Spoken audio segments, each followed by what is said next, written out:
There we go. All right. I lost my So, other screen. Go ahead, Terrian. yeah, as you handled it, Lillian's going to work on share the screen. Good afternoon, everyone. Happy New Year. Glad to see our people, our virtual friends and colleagues, and our friends that are in the space. In the cell office. So my name is Terrian Garvis. I use he/him pronouns. I'm the interim associate director in the James A. Tranderflow Institute for Equity, Diversity, Inclusion, and Transformative Practices. And I'm along here with my colleague Lillian. She will introduce herself. Maybe. Hi, everyone. My name is Lillian Evans. My pronouns are she, her, and I'm the director of the Institute.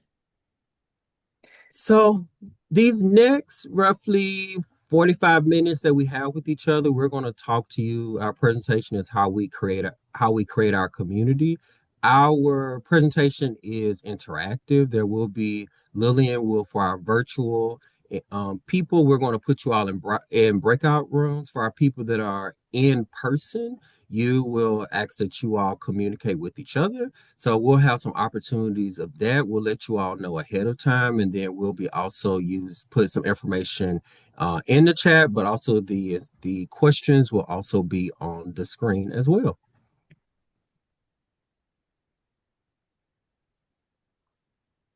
So these are the things we're going to work on today we're going to talk about the Institute. We're going to continue with that by providing framework about our community values with our time here together.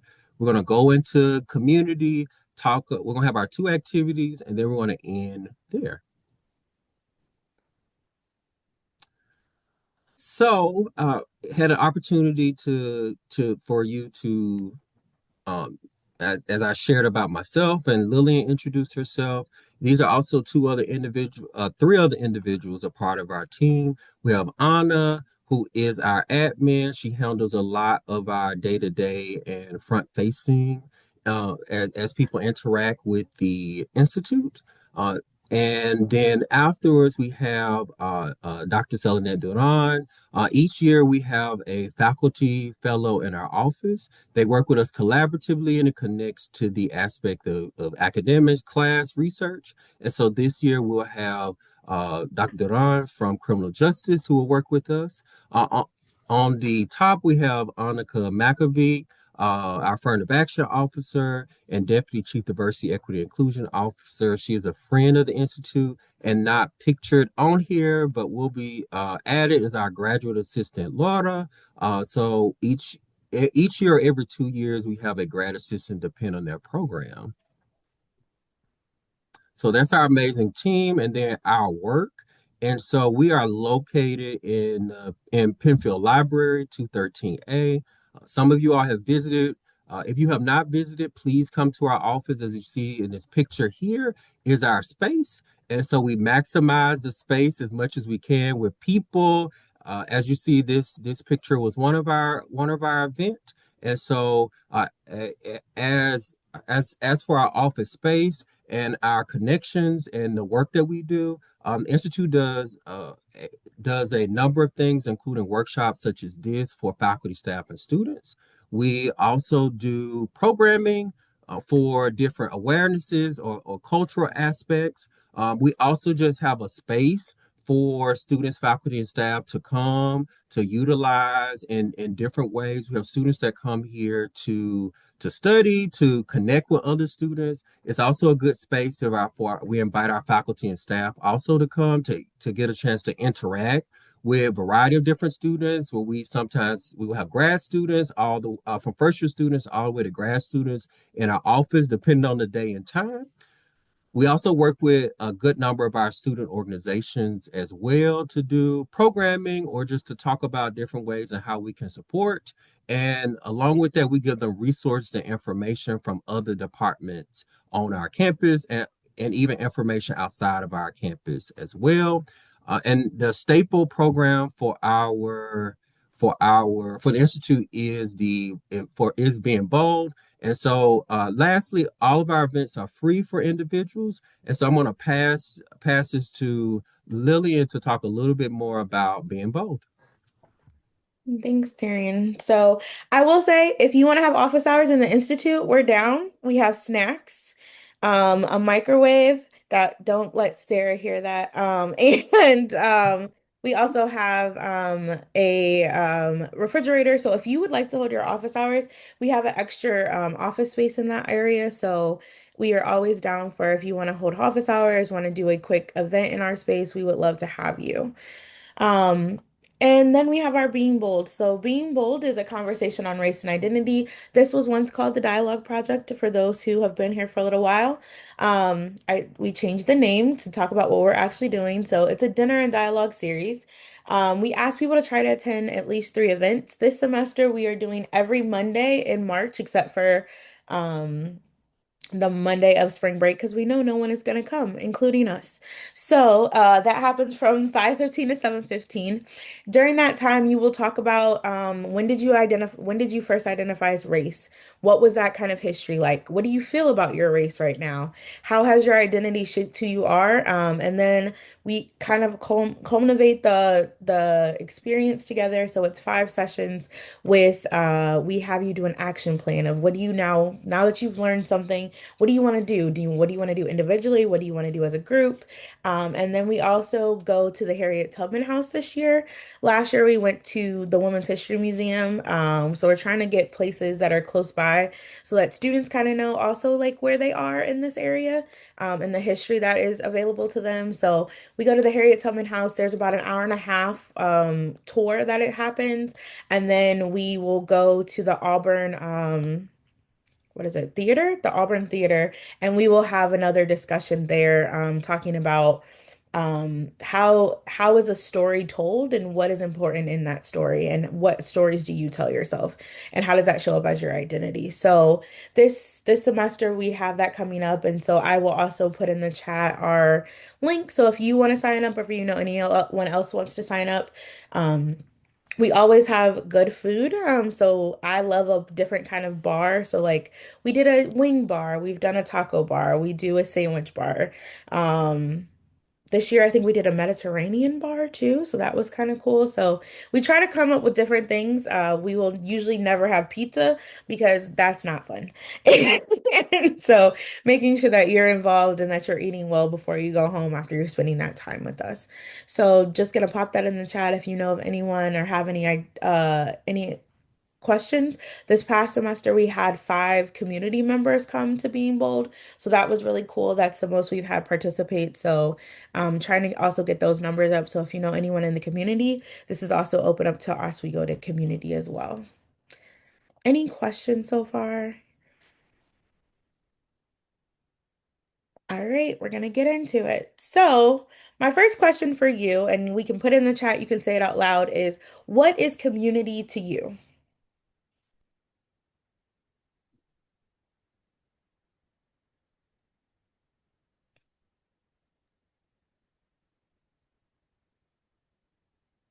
Don't all jump at once. Thank you. Not feeling alone. Thank you, Michael.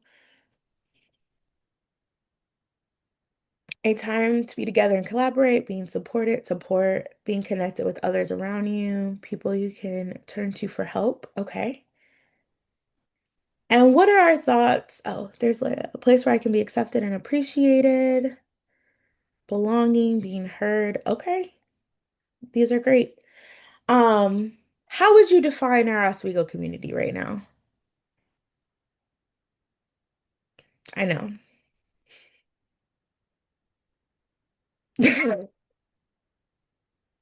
Yeah, not great. Closed.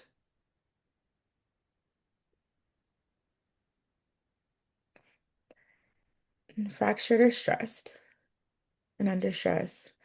But we're still a community, right? And sometimes I think when we say words, we go straight to a positive connotation, even if the word doesn't have a positive or negative connotation. So I want you to think about that in your mind as we're kind of going through our presentation, because we're going to talk a little bit about that too. So, as we kind of get started, I want us to think about these being bold principles. This is what we use in all of our workshops. So we're talking about giving grace. I'm not going to read all of these though. Give a grace to self and others. It's 2025 and we're not giving a lot of grace out here, people. So I want us to remind ourselves of that. No one is 100% perfect 100% of the time. So we have to give grace to others and ourselves. Using I statements, I feel I've seen. Listen to learn and not to respond. I'm a great responder.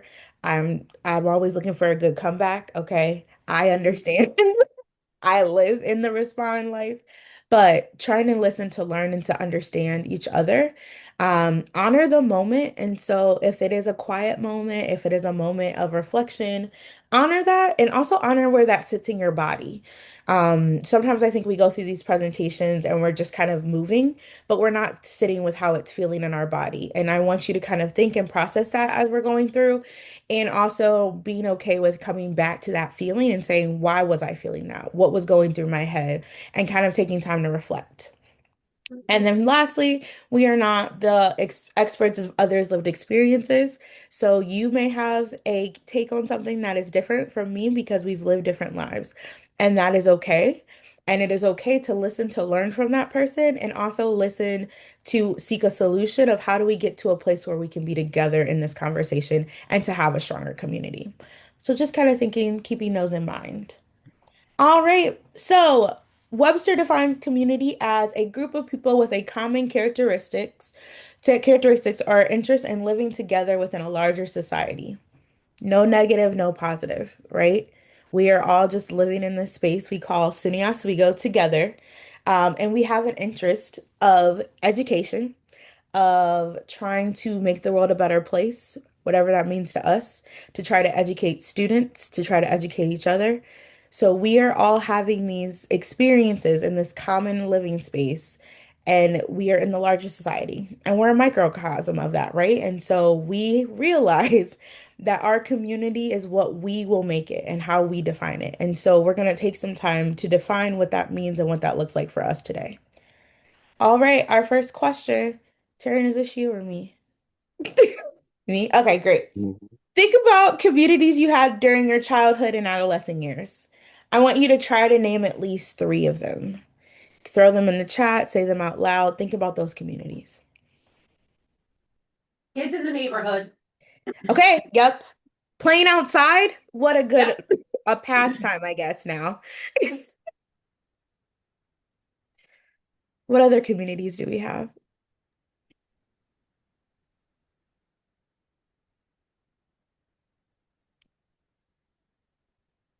Girl Scouts was a big community for us. Same, on my honor. Basketball teams, immigrant immigrant communities, okay.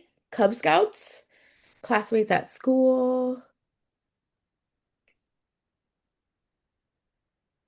flag football team, nice. School friends, neighborhoods, church, sports, drama club, extended family, environment. Oh wait, theater club, went too fast. Childhood friends, chorus, math, science teams, ballet studio. Nice. Oh, hey Deb.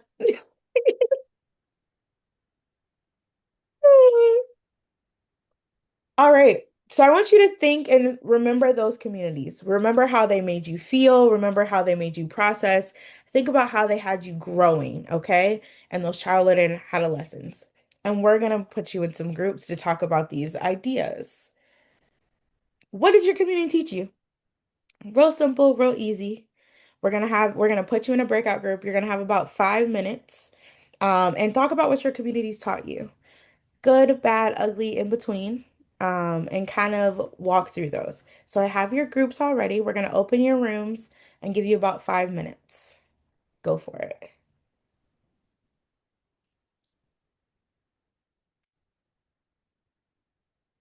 Did it work? Okay.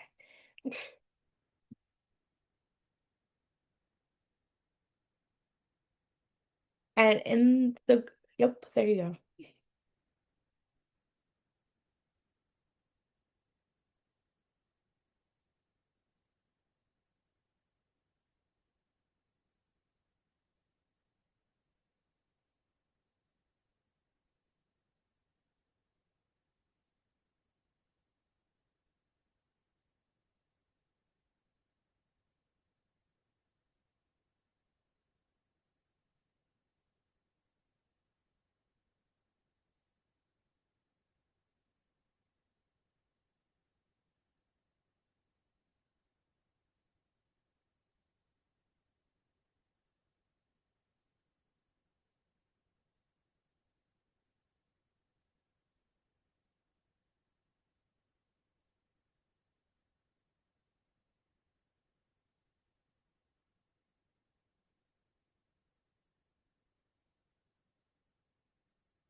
team.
Thank you.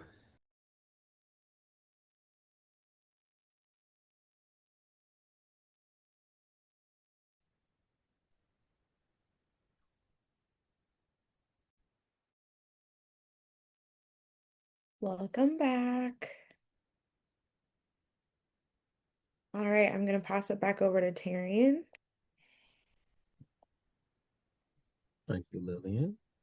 So I want to hear what some answers were. So feel free to use the chat, but would love for people to audibly share. What were some things that you all talked about? What did your communities teach you?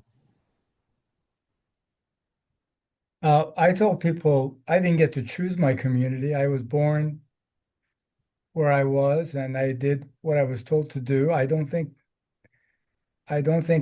when you qualify with the word youth, not today, then you're gonna get my type of answer from most of us. Of course.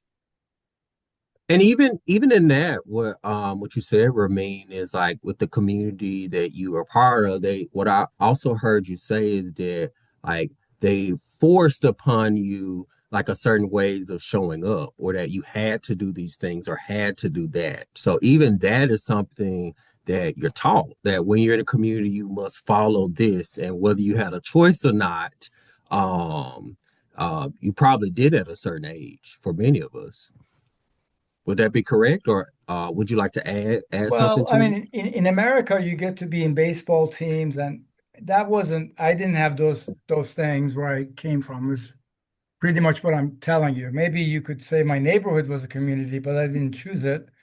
I happened to live with these other kids or in the same neighborhood with these other kids. That's really was the point I was making. I think today's, I mean, my daughter went through dance and softball and all these other things. I mean, we had a lot of opportunities for her that she experienced. I didn't have any of those things. So it's hard for me to say whether I can't even say I was forced to. I Mm. mean, there was no such a thing. During the summer, you left the house at 8 o'clock and came back after dark, and that was the day. And not sure exactly I chose anything in particular. That's all. Yeah. Uh, even for many of us, like we can't. There are some spaces in which we choose, like as some of us talked about some of our sporting, and you talked about sports. But then there's other aspects, like you said, your neighborhood. You couldn't choose that. Like your family members chose, your family member chose that they were there. So even in that, there are aspects of things, the communities that we choose and communities that we don't choose. There's still some learning in either of those. Whether there are some things that we liked and enjoyed, and some other things that we're like didn't really like or enjoy that at all. So we have one, how to interact with others, rely on diverse skills and patience. Also have that community can sometimes come out of nowhere from the unlikeliest or sometimes tragic circumstances for many people of seemingly low authority and power, right? Others, would others like to share?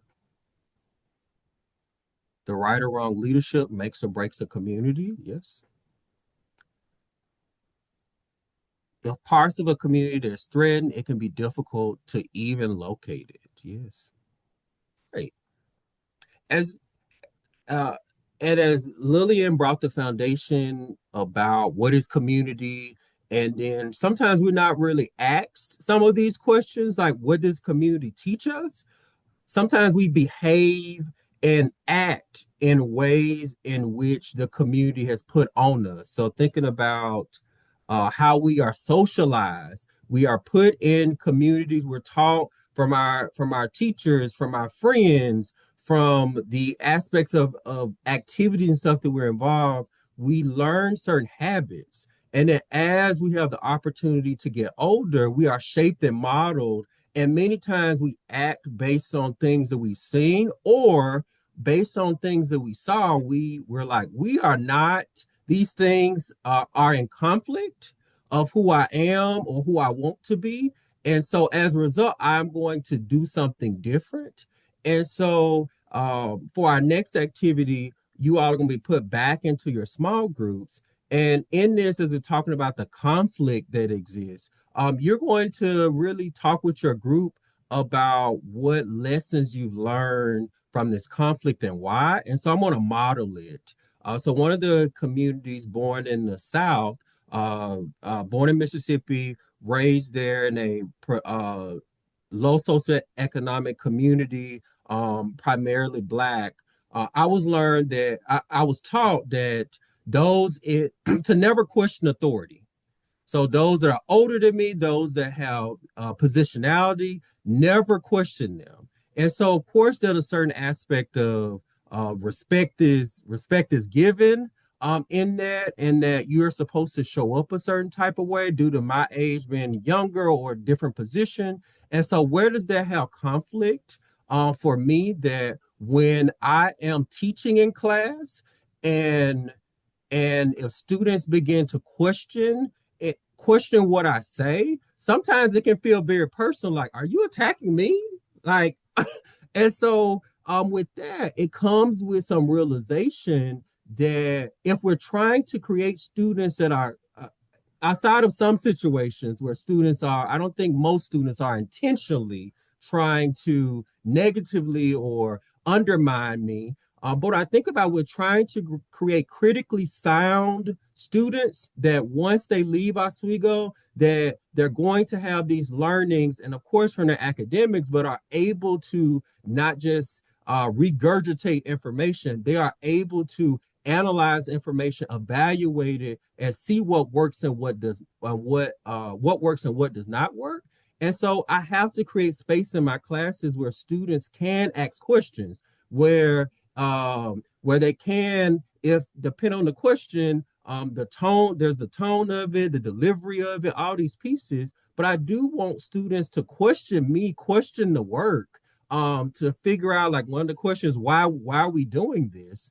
And so, how do I create space? How do I explicitly share? This is why we're doing this. This is why it connects. And so, from my teaching and learn from my community, I have to unlearn this because if I am not coming at a space of openness with my students, I could be creating harm and I could be going against the aspect of creating critically sound and critically sound students. And so, from my example, you may have other examples. So talk about those lessons that you've learned. How does that apply in your professional roles? As far as the Oswego community or even in other communities. So Lillian, if you can put them, make sure if you can put them back in the chat, back in the groups, and so we'll circle back here, give you all about 7 minutes, and then we'll come back. Okay.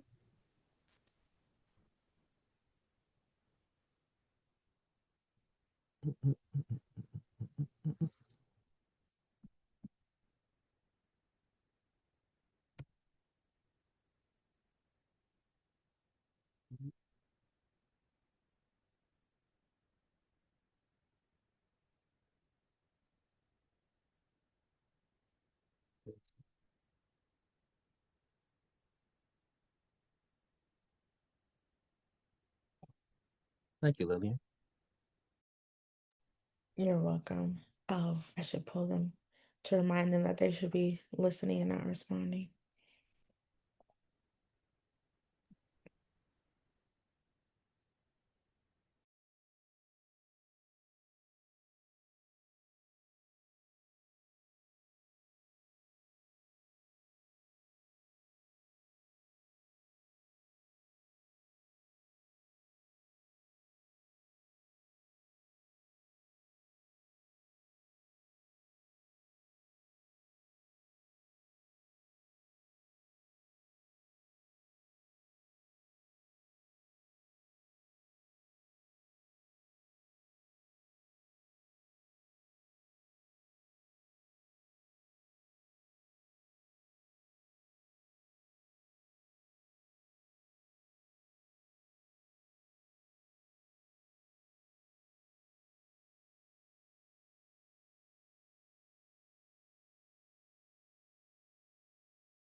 Welcome back.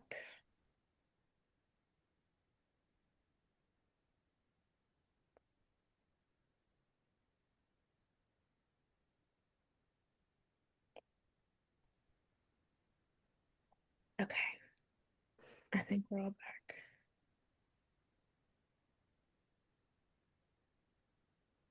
All right. Glad that we have everyone back.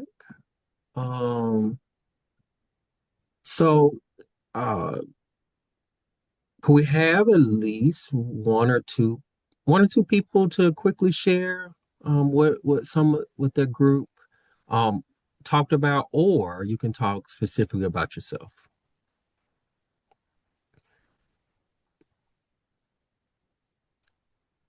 What lesson is causing you conflict that you Oh, learn from your community and why?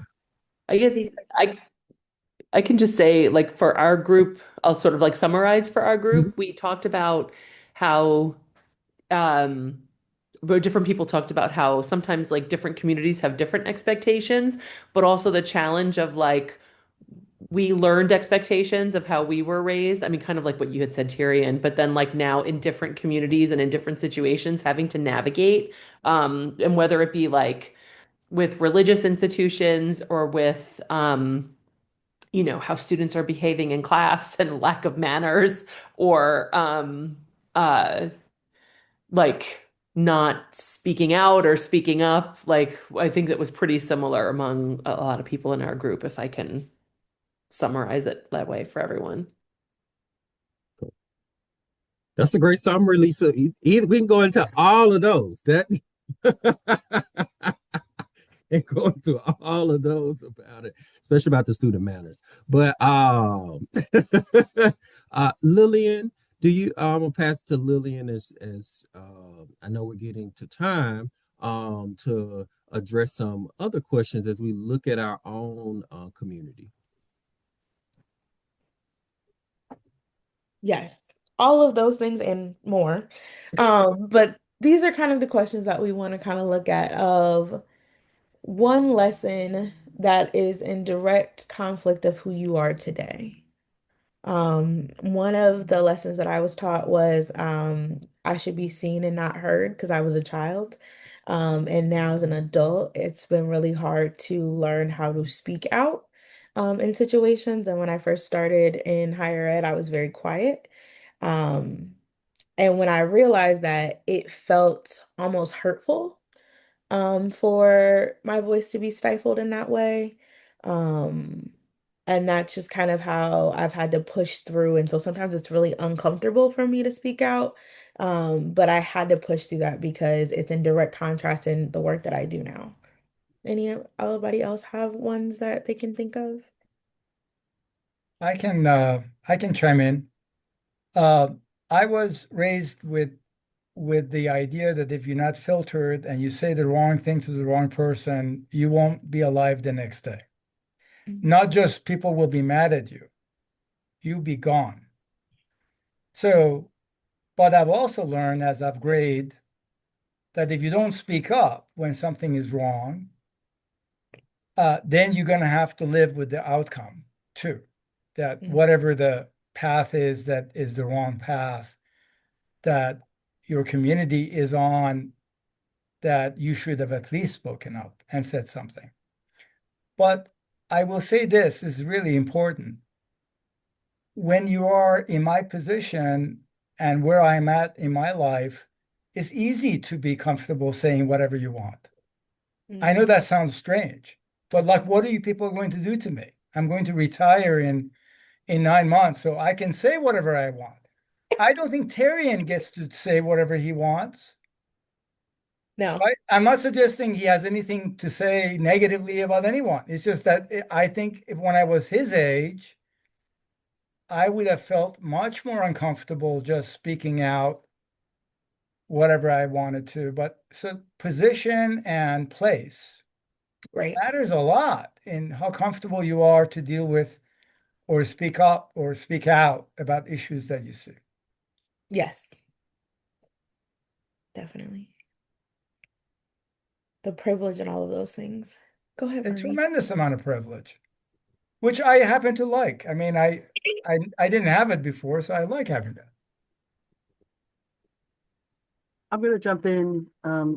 It's a little risky to say maybe, but I think our community, like many colleges, they're one of the things that they prioritize is their reputation.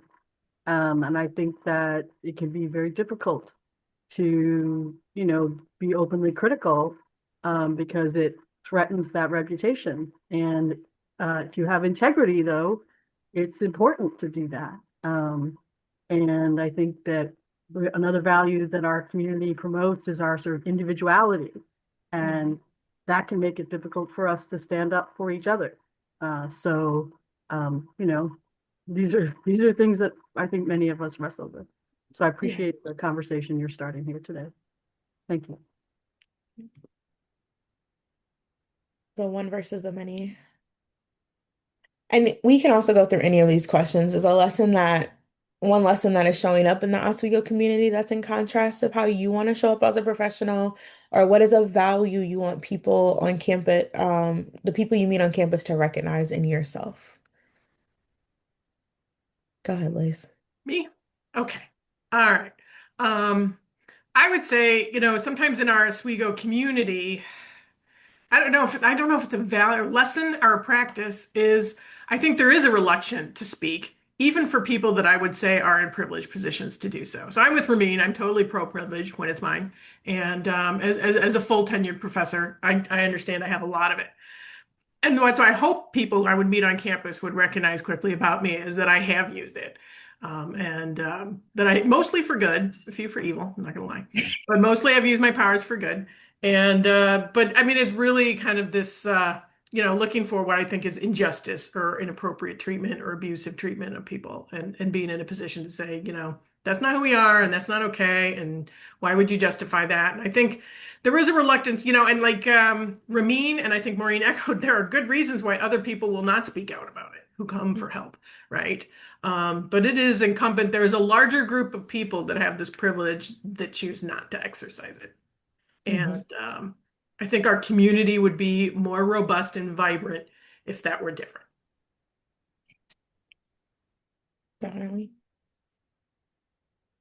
I do want to comment on the issue of reputation that Maureen mentioned, because I really do think if our reputation is that we all just line up behind something and don't speak out, that's not a good one either, is it? I mean, that can't possibly be good for a university.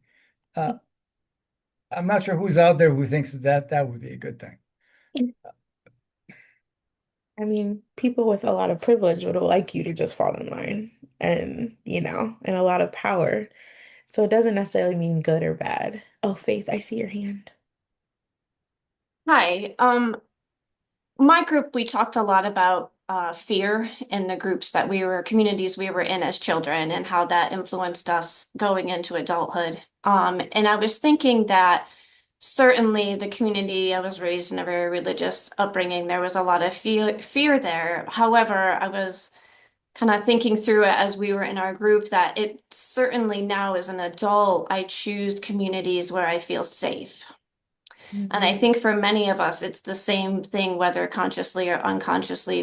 We find communities to surround ourselves where we feel safe saying honest thoughts, being who we are, so that I think students, when they're visiting colleges, I have two college students, children, and parents, we are looking for safe campuses, whether that's through what we say, how we learn. I have a son on the spectrum, and you consciously and unconsciously, that's what people are looking for, is a safe community.